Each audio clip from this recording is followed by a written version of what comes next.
The cardboard box, labeled fragile, nearly slipped out of my hands as I walked up the porch steps. Howell, my only son, stood in the doorway of his house with his hands in his pockets, smiling that peculiar smile I'd always recognized as sincere. It was a smile of duty, not of joy. "Mum, let me help," he said. He reached down and picked up the box. "Is this the last one?" he asked. I nodded, looking back at the small truck where the driver was slamming the back door shut. All my possessions now fit into 12 boxes. 6 decades of life squeezed between cardboard walls. "I sold the rest with the house," I said, walking up behind him. "The new owners liked the furniture." He was silent, and I felt a pang of disappointment. Howell had never been particularly fond of his childhood home, but I'd hoped that now that it was sold for good, he'd show some sentimentality. The suburb of Winchester, the quiet street of maple trees, the green fence that Albert and I painted every 3 years. Now it all belonged to a young couple with a child. "Lel," Howell shouted, as he entered the house. "Mum's here." Laurel emerged from the kitchen, wiping her hands on her apron. My sister-in-law, a slender woman with a sharp chin and high eyebrows, always reminded me of a weary bird. "Hello, Pearl," she said with a strange smile. "Welcome, Howell." "Show Mum to her room and I'll finish lunch." I followed my son up the narrow staircase. Howell and Laurel's 2-story house seemed oddly planned to me. The stairs were unexpectedly steep, and on the second floor, the ceiling dropped in places for no apparent reason. Right here, Howell opened the door to a small room at the end of the hallway. It was a guest bedroom decorated in impersonal beigey colors. No personal effects, no pictures. Just a bed, a dresser, and a small table by the window. "Bathrooms across the hall," he added, setting the box on the floor. "Make yourself comfortable, and I'll help you move the rest of your stuff." When he left, I sat on the edge of the bed, and for the first time in a long day, I let myself truly comprehend what had happened. I'd sold the house I'd lived in for almost 50 years. The house where Albert and I had raised Howell, where every corner held memories, where his old school books and toys were still in the closets, where the apple orchard we had planted still grew in the garden. Albert died 3 months ago quietly in his sleep as he had lived without too much noise. "Heart failure," the doctor said. His long illness had depleted our savings, and his pension was barely enough to pay the bills. "Mum, you can't live alone at your age," Howell insisted. "Sell the house, move in with us. You'll feel safer here." I resisted for 2 weeks, but deep down I knew he was right. I turned 78 in May, and the neighbors were asking me more and more if I needed help with the simplest chores. I agreed. And now I was sitting in a strange room among strange walls, feeling like an intruder. In half an hour, all my boxes were carried into the room. Howell helped me unpack my clothes and put them in the dresser drawers, then apologized and went to work. He was a cybersecurity specialist and worked from home. I slowly unpacked the rest of my things, arranging the pictures on the dresser. Albert on our wedding day, Howell at graduation, the 3 of us on the coast. I set my husband's picture on the table by the bed and ran my finger over his smiling face. "That's a good idea, you say?" I whispered. "We'll live to see." For lunch, Laurel made some fancy quinoa salad and baked fish. The food was delicious, but unfamiliar. I've always made more traditional meals. "What do you think of the room, Mom?" Howell asked. "It's very nice." "Thank you," I replied. "But it's a little unfamiliar. My old house had a bigger bedroom." "Well, we didn't build this house to accommodate additional tenants," Laurel said, daintily blotting her lips with her napkin. I saw Howell give her a quick glance, but he didn't say anything. "Of course I understand," I nodded. "And I'm very grateful that you've accepted me." "We're glad you're with us, Mom," Howl squeezed my hand. Aren't we, Laurel? Absolutely. She smiled the same smile she'd smiled at my son a few hours ago. The smile of duty. After lunch, I decided to tour the house. It was modern and stylish, but a few oddities caught my eye. Besides the unusually steep staircase and uneven ceilings, one of the walls in the living room seemed uneven, as if it had been added on later, and the back of the house looked as if it had been hastily built.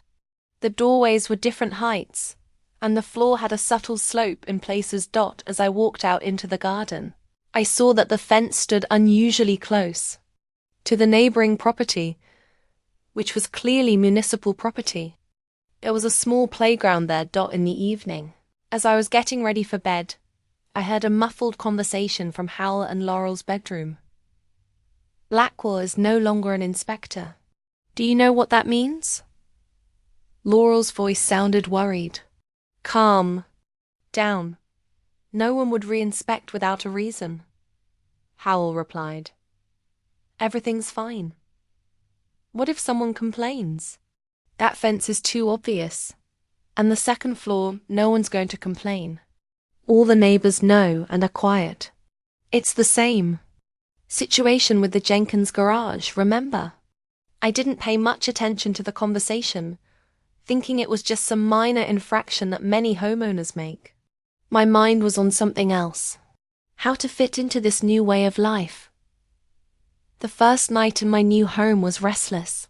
The bed was unaccustomedly soft, and from behind the window came the noise of passing cars. In the suburbs, it was quiet at night with only crickets chirping in the grass. Here, closer to the center of Winchester, it was still after midnight.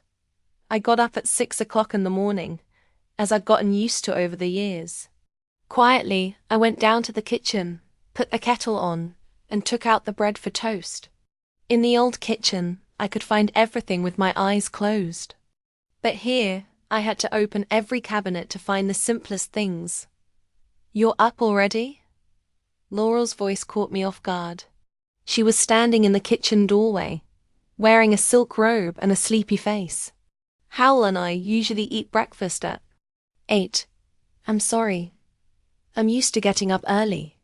I felt guilty even though I hadn't done anything wrong. I'll make breakfast for everyone.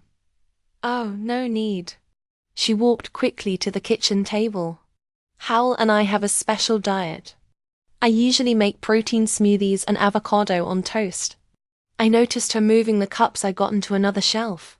We only use these for guests, she explained, pointing to the set I chose. For everyday use we have these. She pulled a plain white mug from another cabinet. I'll remember, I nodded, feeling increasingly uncomfortable. The next few days passed in a similar rhythm. I tried to find my place in my son's house, but I kept running into invisible boundaries. Laurel politely but insistently corrected my every action, explaining which towels were for what, telling me not to touch the thermostat, showing me the correct way to load the dishwasher. Howl spent most of his time in his home office. When we saw him at dinner, he was friendly but aloof, as if part of his thoughts always remained in his work. He rarely intervened when Laurel made comments to me, only occasionally throwing her a warning glance if she got too harsh. A week after I moved in, Laurel's friend Victoria, a tall woman with bright red hair, came over. They sat on the veranda sipping wine while I read in the living room. The open window allowed me to hear their conversation, though I didn't intend to eavesdrop. How are you getting along with your mother-in-law? Victoria asked with a slight chuckle. It's tolerable, Laurel sighed. She tries to stay out of the way. But you know, it's still stressful. She's always forgetting where things are, asking a million questions. How long does she plan on staying with you? For the rest of her life, by the looks of it. Laurel's voice sounded grim. Howl insisted she sell her house, said it was too dangerous for her to live alone. And the money from the sale, most of it went to pay for her husband's medical bills. The rest is in her account. But Howell convinced her to leave it all to us. After all, she has no other relatives. What about that house she was renting out? I'm tense. I never had a second home. What is she talking about? There's no house she rented out, Laurel replied. You're confusing it with someone else's. Mother-in-law. I'm sorry. That's right. It's Sarah's mother-in-law with the rental business. Well, at least you'll have a nice inheritance. Victoria laughed. If it makes up for having to put up with her habits and her old-fashioned views. Laurel lowered her voice, but I could still hear her. Can you believe she tried to teach me how to cook a roast yesterday? Me, who'd taken 3 cooking classes. They laughed, and I quietly closed the book and went up to my room. My heart was pounding, and there was a lump in my throat. So, they're waiting for my inheritance. So, I'm just a temporary inconvenience. On their way to my money. I couldn't sleep for a long time that night, thinking of Albert. He always said Howell was a good boy, just a little aloof. I defended my son when he didn't show up for Christmas or forgot to call on our anniversary. He has his own life, his own family, I kept saying. Now lying in the darkness of a stranger's house, I wondered, had he ever really been close to us? Had he ever loved us the way we loved him? In the morning when I went down to the kitchen, I found that my favorite cereal had been moved to the top shelf. Hard for me to reach. Sorry, Mom. Howell noticed my confusion. Laurel did the rearranging. She thinks it's more ergonomic. Of course. I grabbed a chair to get the box. It's her kitchen. Our kitchen, he corrected gently. And yours now too. But we both knew that wasn't true. I was a guest here, a temporary inconvenience. And suddenly I realized with piercing clarity that the house I'd lived in most of my life had been sold. Not because it was dangerous for me to live alone. It was because Howell and Laurel wanted my money and my inheritance. I noticed the odd curve in the wall and remembered their conversation about the inspector the night before. Something was wrong with this house. Something they didn't want the authorities to know about. But I hadn't given it much thought at the time. I woke up to the sound of furniture being moved. I lay still for a few seconds trying to figure out where.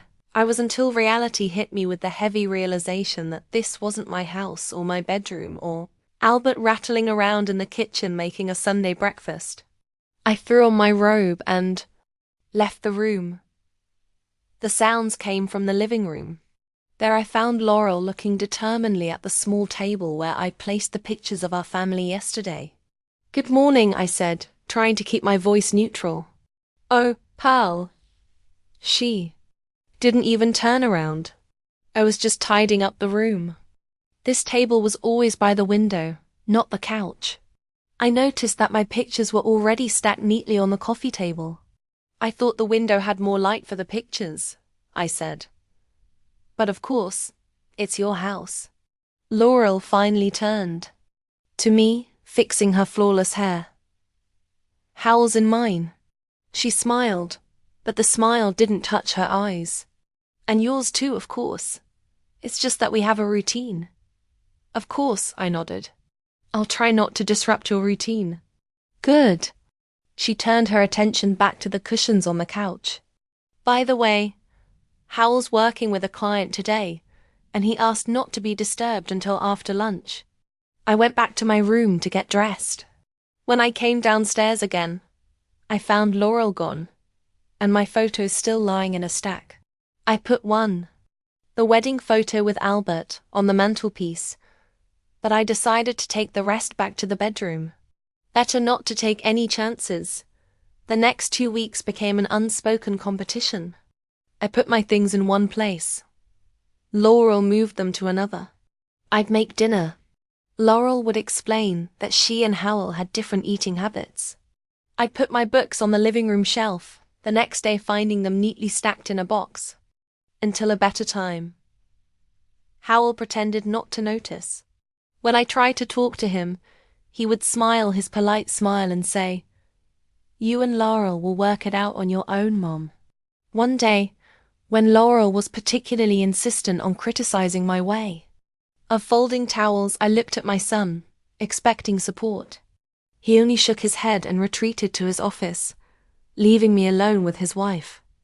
On Thursday, I discovered that my favorite ceramic mug that Albert had given me for my 40th birthday was gone.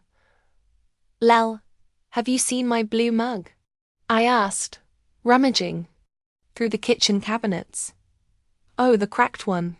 She wouldn't even look up from her clipboard. I threw it away. It could have broken at any moment. "You threw it away?" I felt a lump in my throat. It was a gift from Albert. "I'm sorry," she said, but there was no remorse in her voice. "But we had too many dishes already." I walked silently out of the kitchen, feeling my hands shaking. It was just a mug, I told myself. Just a piece of pottery. But to me, it was a piece of my husband, a tangible reminder of our life together. That night, sitting in my room, I pulled out an old photo album. As I flipped through the pages of our family photos, I remembered what Howell had been like as a child. Inquisitive, a little withdrawn, but always kind. When had he changed? Or had I just not noticed that callousness because I only saw the good in him?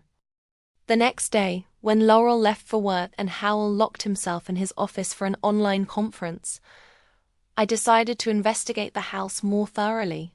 I was still bothered by the oddities in its construction and the scraps of conversations I'd overheard. I started in the backyard. The fence separating the lot from the municipal playground stood really too close to the swings and slide. I walked along it, noting that it looked newer than the rest of the fence. Back at the house, I turned my attention to the back addition, the part where the kitchen and small dining room were located. The walls were thinner than in the main part of the house, and the ceiling was lower. Then I went up to the second floor. Here the oddities were even more noticeable. Uneven ceilings, strange angles of the rooms, as if someone had built without a clear plan. At the far end of the corridor was a small door that led to what I thought was the attic. It was unlocked. Behind the door was not a stairway to the attic, but another room. A small room with a low ceiling and a tiny window. Judging by the boxes and old furniture, it had been used as a storage room. I cautiously stepped inside, trying not to make any noise. Among the cardboard boxes labeled Christmas and summer stuff, I noticed a metal box. Curiosity got the best of me, and I opened it. Inside were papers. I wasn't going to read my son's personal papers, but one folder caught my eye. It said, "Home plans." I opened it and saw blueprints of the house. They were noticeably different from what had been built. According to these plans, the rear addition was to be half the size, and the second floor was to be a partial one, occupying only half the area of the first floor. Nearby lay a letter from the Winchester Town Council, dated 5 years ago. It stated that the building code had been violated and that the house needed to be brought up to the approved plans. Attached to the letter was a note written in Howell's hand. "Talk to Blackwell. 2000 settled the matter. We'll need to do it again in a year." I sat among the boxes holding proof that my son's house had been built illegally, and that the Chile problems had been solved by bribing the inspector. Another folder contained receipts for building materials and contracts with laborers. Judging by the dates, most of the extra work had been done in secret after the house had been officially authorized. Thoughts were rushing feverishly through my head. What should I do with this information? Confront Howell? Pretend I hadn't seen anything? I carefully put the documents back in the drawer and quietly left the room. As I walked down the stairs, I heard Howell's office door open. I quickened my steps, not wanting him to see where I was coming from. "Mom." His voice caught me in the middle of the stairs. "What were you doing up there?" "I was just looking around," I said, trying to keep my voice natural. It's such an Interesting layout. You shouldn't go upstairs unless you have to, he said with tension in his voice. The stairs are steep, you could fall. Of course, son. I smiled as I walked down to him. I'll be careful. At lunch, Howell was unusually quiet, and Laurel, on the other hand, was overly animated. She talked about her work in the accounting department of a construction company, about difficult clients, and how she managed to correct other people's mistakes. By the way, I met Mrs. Parker today, she said as she put her salad on. She was asking about you, Pearl. Mrs. Parker? I couldn't remember anyone by that name. Our neighbor on the left. Laurel exchanged a quick glance with Howell. She saw you walking in the backyard along the fence. Oh, yeah, I nodded. Just looking around. It's a beautiful property. You don't want to attract the attention of the neighbors, Mom, Howell interjected. Mrs. Parker's a gossip. I was just walking in the yard, I objected. That's not forbidden, is it? Of course not, Laurel said quickly. It's just that some of the neighbors are a little nosy. They might start asking you about us, about the house. What's wrong with that? I picked up a piece of chicken with my fork. I've got nothing to hide. Neither do we, Howell smiled. Strained. I just don't want you to get dragged into the local squabbles. After dinner, as I was washing dishes, Laurel insisted the dishwasher was broken, even though it had worked fine that morning. I heard a muffled conversation from the living room. She suspected something. Laurel's voice sounded concerned. I saw her studying the fence, Howell replied. Calm down. She's just getting used to it. It's natural.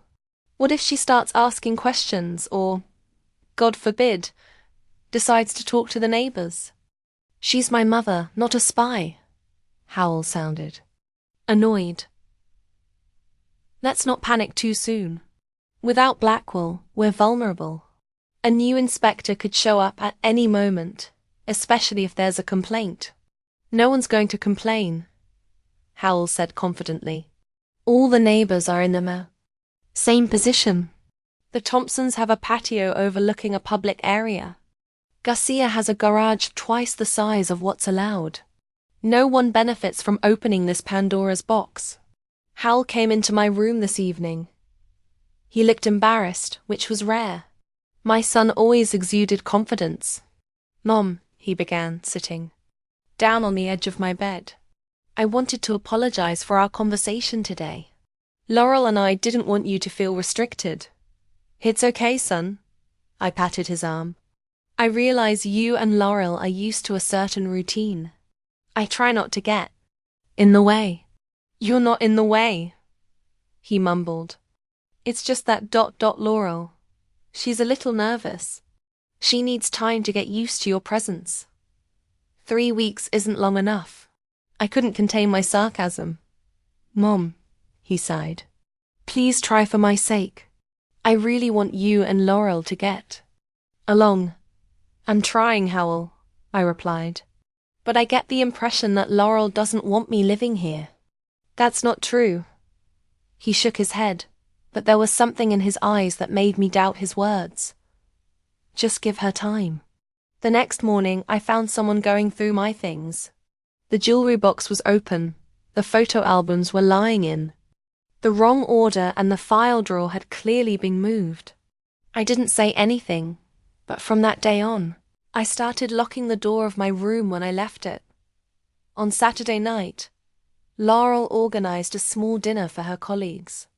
I was invited to join, which was unexpected.